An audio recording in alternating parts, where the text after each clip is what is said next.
parisienne. Nous l'avons entendu à l'oratoire, je ne sais plus, il y a extrêmement longtemps déjà. La première fois, il y a 50 ans, c'est ce mois-ci. Ah, c'est ça. Oui, 50 ans. Et il revient prêcher régulièrement au foyer de l'âme, en particulier pendant cette année où nous étions sans pasteur. Et il était là à la première manifestation du centenaire pour nous parler d'architecture, mais il faut souligner que le pasteur Raymond, après avoir été professeur à la faculté de théologie de Lausanne, s'est livré à plusieurs travaux sur Vinet, sur Karl Barth, et son dernier ouvrage, sauf erreur, concerne la trace des théologies libérales du demi-siècle, un demi-siècle de rencontres, de lecture, de réflexion, qui est paru en 2002.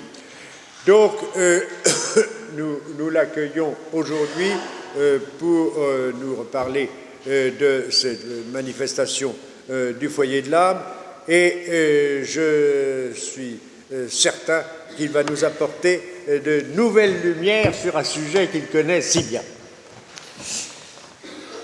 Donc mon titre, c'est Jean Réville et le protestantisme libéral.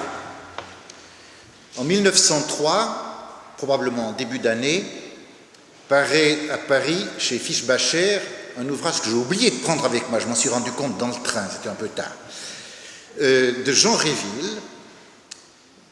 Le sous-titre, la couverture l'intitule « Professeur adjoint à la faculté de théologie protestante de l'Université de Paris ». Et le titre est « Le protestantisme libéral, ses origines, sa nature, sa mission ». En fait, il s'agit du texte de conférences qui ont été prononcées en novembre 1902 à Genève, à l'invitation de l'Union protestante libérale de cette ville, une ville que Réville connaissait bien car il y avait fait ses études de théologie. Ce livre et ce titre surtout, ce titre n'a rien de bien original. Dès 1865, on trouve toute une série d'ouvrages qui ont dans le titre le protestantisme libéral ou le christianisme libéral. Quand mon texte paraîtra dans les actes, vous en trouverez la liste. C'est assez impressionnant. Mais ces nombreux ouvrages qui précèdent celui de Jean Réville n'empêchent pas son livre à lui d'occuper une place à part dans toute cette bibliographie. En effet, Ferdinand Buisson, dans l'introduction à la première des 4 lettres qui forment la première partie de Libre pensée et protestantisme libéral, le livre qu'il a co-signé avec Charles Wagner en 1903, Ferdinand Buisson se réclame expressément de l'ouvrage de Jean Réville et le qualifie d'excellent. Mais ce n'est pas tout. En amont de l'ouvrage de Jean Réville, en 1897, il y a l'esquisse d'une philosophie de la religion d'après la psychologie et l'histoire d'Auguste Sabatier, un livre qui a fait date par la réflexion très renouvelante qu'il propose à la théologie protestante d'expression française. Je dis bien la théologie d'expression française parce que ce n'est pas nouveau du tout pour les Allemands.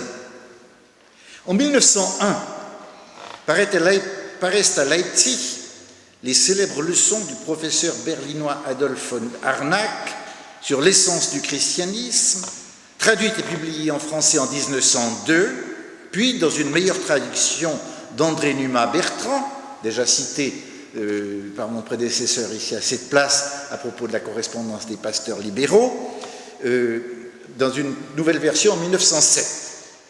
1902, c'est aussi l'année où paraît l'Évangile et l'Église de l'abbé Alfred Loisy, qui entend se dresser contre le livre de Harnack et contre la théologie de Sabatier. Ce petit livre rouge, comme on n'a pas tardé à l'appeler, est le manifeste le plus connu du mouvement moderniste. Un courant de pensée libérale, si on peut dire, mais au sein du catholicisme, et très profondément catholique. Enfin, toujours en 1902, le théologien allemand Ernst Troeltsch publie en allemand, il est vrai, son étude sur l'absoluité du christianisme et l'histoire de la religion, Une étude que l'on peut considérer aujourd'hui comme la contribution la plus aboutie et la plus avancée, à mon sens, pour l'époque, du christianisme libéral et de l'école dite de l'histoire des religions. Bon, sur le moment, ce texte de Troeltsch n'a pas trouvé beaucoup de lecteurs en France, d'autant plus qu'il est dans un allemand qui est d'un accès difficile pour les lecteurs français, mais c'est une très belle langue allemande. Mais enfin, même si dans le livre de Réville, sur le protestantisme libéral, rien ne permet de l'affirmer, les idées et les recherches de Troeltsch sont dans l'air. Elles font partie de l'horizon théologique et intellectuel de ces années-là. Et puis, il ne faut pas que j'oublie de mentionner, toujours en 1902, c'est cette année-là qu'Albert Schweitzer publie Le secret historique de la vie de Jésus, mais cet ouvrage ne sera connu en version française qu'en 1961. Alors, qui est Jean Réville ? Jean Réville est né à Rotterdam le 6 novembre 1854.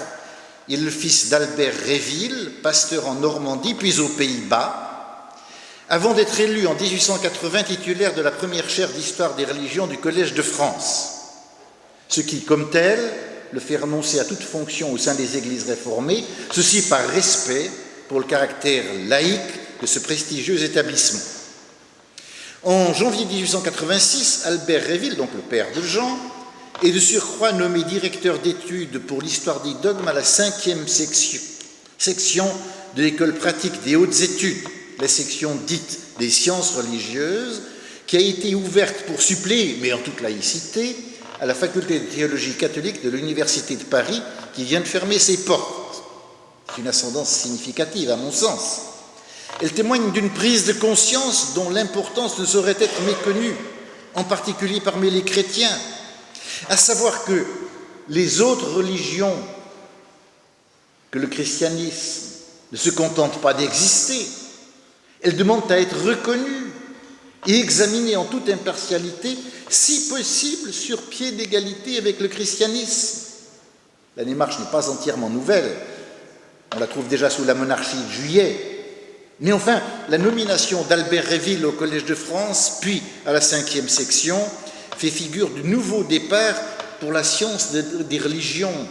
On l'appelle alors l'histoire des religions, une science en devenir, même si, en contexte protestant, cet intérêt que lui porte un théologien de formation n'est pas entièrement nouveau. La faculté de théologie protestante de Genève, première en Europe, a institué un cours d'histoire des religions en 1873 déjà, bientôt suivi par celle de Lausanne. Mais on mesure l'enjeu pour des étudiants en théologie protestante. Que devient le christianisme, même sous sa forme la plus libérale, s'il nourrit encore et toujours d'une manière ou d'une autre un complexe de supériorité, voire d'absoluité envers les autres religions, cela dès le moment où la recherche universitaire prend au sérieux ces autres religions, dans leur prétention humainement tout aussi légitime, à se réclamer de la divinité.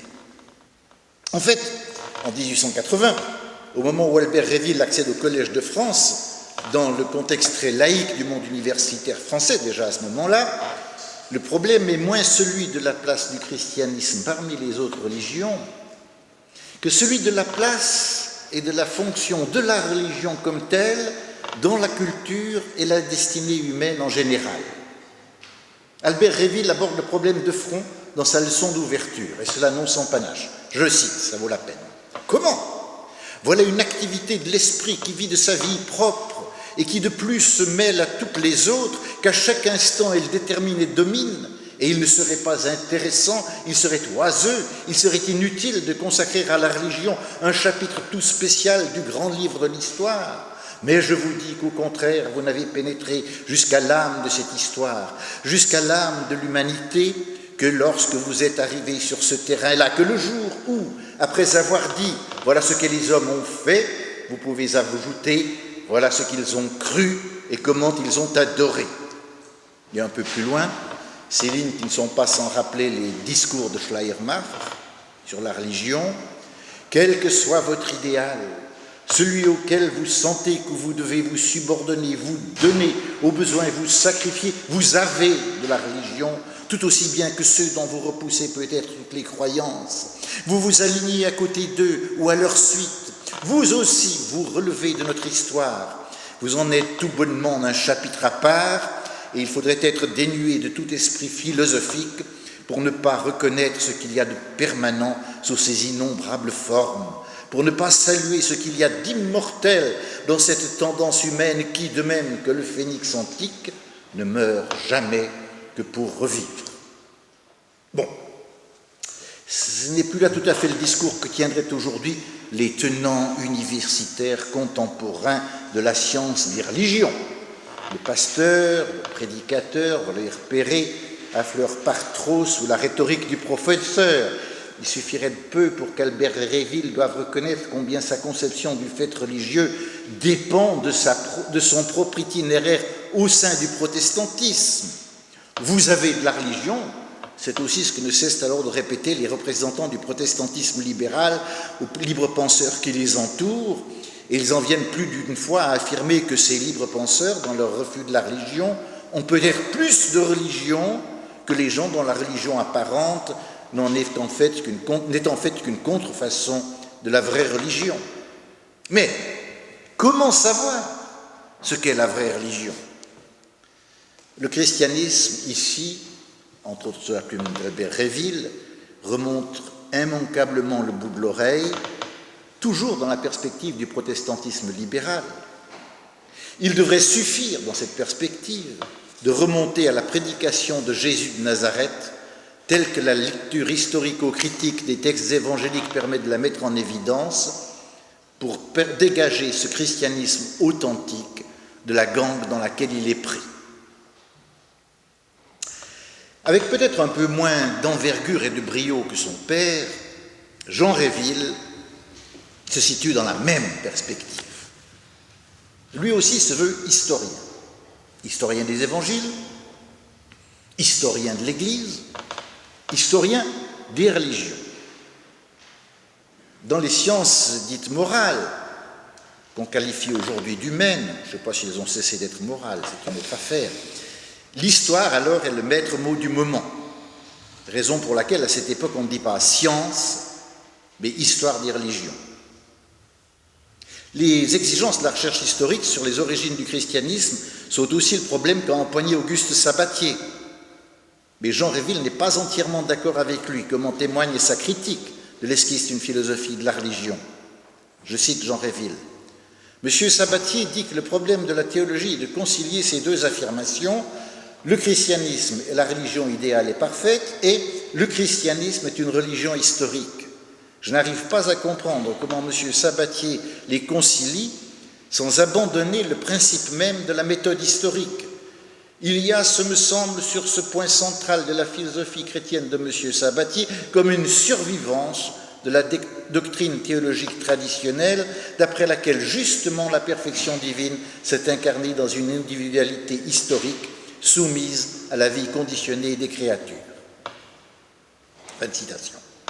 Sommairement dit, c'est le problème même de Troeltsch auquel j'ai fait allusion à propos de l'absoluité du christianisme. Le christianisme ne peut plus être dit religion absolue.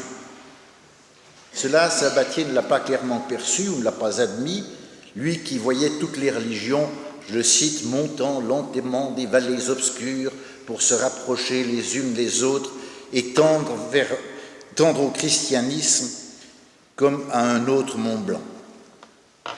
Dans le protestantisme libéral, Jean Réville tente, comme Troeltsch, mais à mon sens moins savamment que lui, de résoudre ce problème en montrant qu'il y a dans l'évangile de Jésus, ou dans la religion de Jésus, quelque chose d'inimitable, d'inégalé, d'indépassable, je cite, indépendant de la doctrine et de la morale, indépendant des sacrements et des institutions, c'est Dieu, le Père céleste, quelle que soit la représentation philosophique de l'être divin, les hommes, fils de Dieu et par conséquent frères entre eux, quelle que soit la notion philosophique de la nature de l'homme. À quoi, évidemment, Jean Réville ajoute un renvoi au commandement d'amour. J'en viens au livre même qui retient notre attention ici.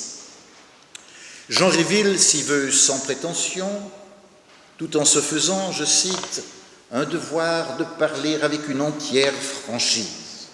La longue pratique de la méthode historique rend cette sincérité aisée parce qu'elle nous habitue à conformer notre jugement aux faits dûment observés au lieu de prétendre plier les faits à nos préférences personnelles ou de les dissimuler sous prétexte de ménager les opinions reçues. Alors, est-ce que le contenu du livre de Jean Réville correspond à cette déclaration d'intention? Franc, Jean Réville l'est incontestablement. Mais il l'est au point, me semble-t-il, que sa manière de concevoir le protestantisme ou le christianisme, sa manière de le concevoir l'incite en fait à le défendre et à l'illustrer. Donc à écorner ici ou là l'objectivité et l'impartialité de jugement que supposerait la méthode historique dont il se réclame. C'est très sensible à mon sens dans la péroraison de son dernier discours à la fin du livre, quand il voit les idées et les principes du protestantisme libéral, je cite, se répandre dans les églises protestantes traditionnelles, parfois même dans les églises catholiques, et quand il dit attendre de toute espérance, de toute son espérance, un avenir, je cite encore, où les dogmes, les sacrements, les rites qui ont divisé les hommes auront disparu de la société religieuse et où la religion toute morale d'amour pour Dieu et pour le prochain sera l'unité spirituelle bénie entre tous les hommes de bonne volonté dans la lutte contre le péché, contre l'égoïsme et contre l'iniquité, la véritable catholicité morale de l'humanité. À force de tellement mettre en évidence les avantages et les vertus du protestantisme libéral, il me semble ne plus discerner avec assez d'acuité ses faiblesses et ses travers. De la part d'un historien, qui plus est d'un historien des religions, on attendrait davantage de retenue et surtout davantage de lucidité envers une conception si idéalisée et si épurée de la religion qu'on se demande s'il est encore en pleine pâte humaine.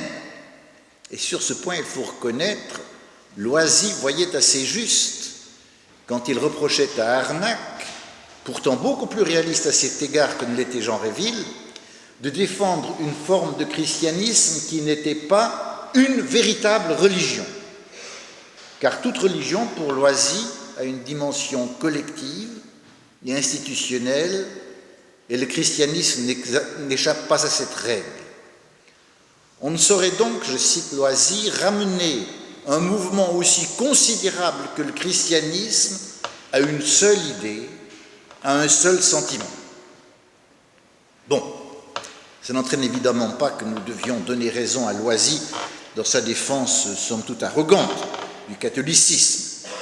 Charles Wagner, dans sa réponse à Ferdinand Buisson, a fort bien su tirer sur ce point la leçon de l'histoire et de ses enseignements. Je cite Charles Wagner. Si le sentiment religieux, si l'expérience religieuse originale veut se manifester, se communiquer, des organes lui sont nécessaires. La plus sublime idée a besoin d'une figure visible pour habiter en nous. Si elle ne s'incarne, s'organise, se propage, elle est destinée à périr. Fin de citation. Or, cette idée se trouve nécessairement assujettie à la finitude, elle doit aussi en assumer les imperfections, et le protestantisme libéral s'y trouve assujetti lui aussi. Comme le dit une sentence bien connue, Dieu écrit droit avec des lettres courbes. Mais à la décharge de Jean Réville, nous devons, je crois, tenir aussi compte du sentiment de supériorité qui est celui des Européens en général à l'égard du reste du monde et des protestants envers les autres formes de christianisme, dont au premier chef le catholicisme, c'est tout le thème du Kulturkampf allemand. Cela dit, la démarche d'ensemble de Jean Réville est assez simple. Il commence par expliquer que, divers par nature, le protestantisme libéral est, je cite, l'expression moderne du principe de la réforme. Il est moderne, en ceci qu'il ne souscrit plus à l'ensemble des doctrines ou convictions qu'on peut qualifier de vétéro-protestantisme. Le protestantisme libéral ne se contente pas en effet de n'être une attitude de souplesse ou d'ouverture qu'on pourrait qualifier de libéralisme protestant, il se distingue par le fait de souscrire, je cite Jean Réville, à un ensemble de convictions différentes des doctrines traditionnelles des églises protestantes. Ce qui caractérise les protestants libéraux, c'est d'être à la fois indépendants de l'autorité et de la tradition de leurs églises respectives et de prétendre néanmoins demeurer fidèles aux principes fondamentaux de la Réformation et de la religion chrétienne telle que Jésus-Christ l'a enseignée. Fin de citation. Alors, vous voyez, l'enseignement et la religion de Jésus, le protestantisme libéral les trouve évidemment dans la Bible, mais lu comme un document humain étudié, je cite de nouveau Jean Réville, avec les ressources de la science et en dehors de tout parti pris confessionnel, sans exclure pour cela aucune autre source de vie morale ou religieuse. Voilà pour la déclaration d'intention. Mais le parti pris confessionnel n'en est pas moins là, presque flagrant, car n'est-ce pas justement être protestant, voire protestant libéral, que d'opposer le christianisme de Jésus au christianisme ecclésiastique. Ce christianisme de Jésus, Jean Réville estime pouvoir le dégager de la gangue des dogmes et traditions qui sont venus le surcharger et même le déformer, voire le trahir au cours des siècles. Sa démarche, à cet égard, est toute semblable à celle de Harnack, et il peut s'autoriser d'une réelle compétence en la matière, lui qui a fait des recherches, entre autres, sur l'évangile de Jean.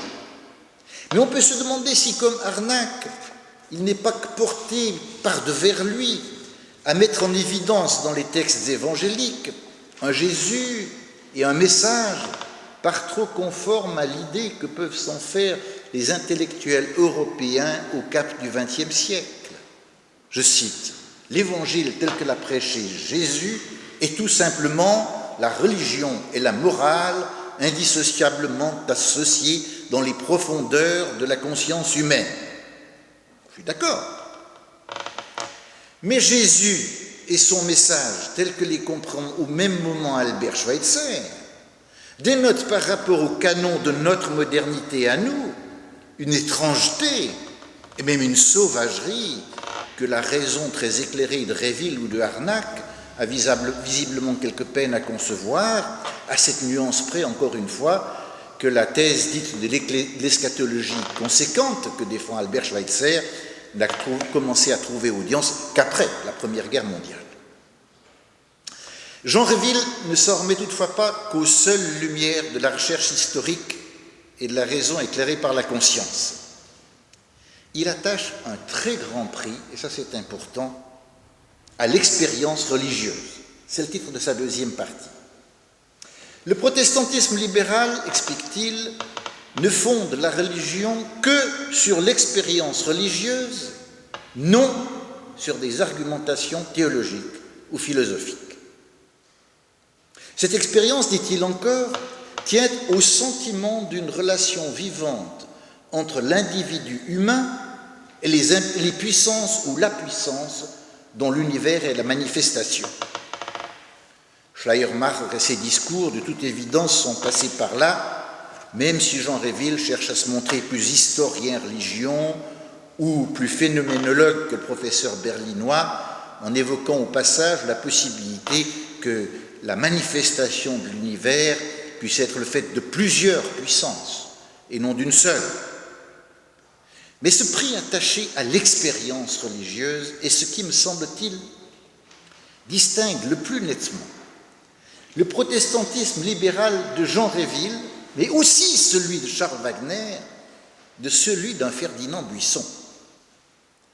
Buisson, si je vois bien, est un spiritualiste à la française, tout imbu de clarté méditerranéenne et de rationalité discursive. Un sentiment quelque peu obscur de dépendance envers un univers aux tonalités nordiques n'est pas du tout dans ses cordes. Réville et Wagner, en revanche, sont frottés de culture allemande, voire nordique, surtout Wagner avec ses attaches alsaciennes. Ils sont sensibles à des connotations qui, justement, permettent de soustraire l'essentiel de ce qu'ils tiennent pour la religion aux impératifs des argumentations théologiques ou philosophiques. Comme Schleiermacher, ils pressentent combien est étroite la parenté entre les arts et la religion. Albert Réville est mort le 26 octobre 1906. Jean, son fils, lui succède à sa chaire du Collège de France le 18 mars 1907, mais avant de décéder à son tour un peu plus d'une année plus tard, le 6 mai 1908. Comme son père, il renonce à toute fonction pastorale ou enseignante qui pourrait porter atteinte à la laïcité de son enseignement. Mais ses convictions restent inchangées. Toutefois, il ne s'exprimera plus sur le thème du protestantisme libéral. En 1903, la réponse de Charles Wagner au propos de Ferdinand Buisson sur la parenté entre ce type-là de christianisme, donc le christianisme libéral et la libre pensée, clôt pour ainsi dire la discussion du fait de sa pertinence et puis de sa solidité. Le texte de Wagner est très solide théologiquement. Quant aux remarques du jeune théologien André Numa Bertrand sur la pensée religieuse au sein du protestantisme libéral, toutes fondées qu'elles soient, elles ne sont pas encore de nature à modifier la situation. En 1904, la publication de la grande étude d'Auguste Sabatier sur les religions d'autorité et la religion de l'esprit renouvelle et approfondit la problématique au point d'éclipser les contributions sur le protestantisme libéral qui l'ont précédé. Et puis en 1905, la séparation des églises et de l'État, suivie en 1907 de celle qui s'est imposée à Genève, mais dans un contexte bien différent, place l'ensemble du protestantisme d'expression française dans une situation nouvelle qui requiert toutes ses forces, toute son attention. Désormais, les protestants libéraux vont être toujours plus conscients du fait qu'ils ne peuvent invoquer leurs principes sans se montrer solidaires de l'ensemble du protestantisme. C'est ce que M. Kierkegaard nous a si bien montré tout à l'heure. Et l'un des aboutissements de l'évolution sera, comme on vient de le dire à deux reprises, la réunification de 1938. Je crois que je suis arrivé au terme de ce que j'avais à dire. Le reste, je voulais encore faire allusion à Loisy. C'est quand même peut-être important de dire, n'est-ce pas? Dans ses conférences de Genève, Réville n'a fait aucune allusion au petit livre rouge de Loisy. Et à sa critique pourtant aussi dévastatrice qu'astucieuse du protestantisme libéral. Les théologiens et controversistes libéraux semblent avoir mis du temps à saisir l'enjeu des griefs que Loisy adressait finalement à l'ensemble du protestantisme. Ils ont trop vite déduit de l'usage que Loisy faisait de la méthode historique qu'il était à tout prendre de leur côté. Quand ils voyaient Loisy écrire que, je cite, « Jésus annonçait le royaume et c'est l'Église qui est venue », ils le croyaient de leur côté. Alors que pour Loisy, la formation de l'Église, à savoir l'Église catholique, avec son cortège de dogmes, de rituels et d'institutions, tant sous l'angle de la pensée que de la piété ou des institutions, une reconfiguration, c'est-à-dire aussi une sorte de réinvention sans laquelle le christianisme n'aurait tout simplement pas d'existence sur terre. Loisy, sur ce point, à mon sens, avait raison. Le christianisme, sous ses différentes formes historiques et institutionnelles, a sauvé l'Évangile de la disparition et contribue encore à le faire.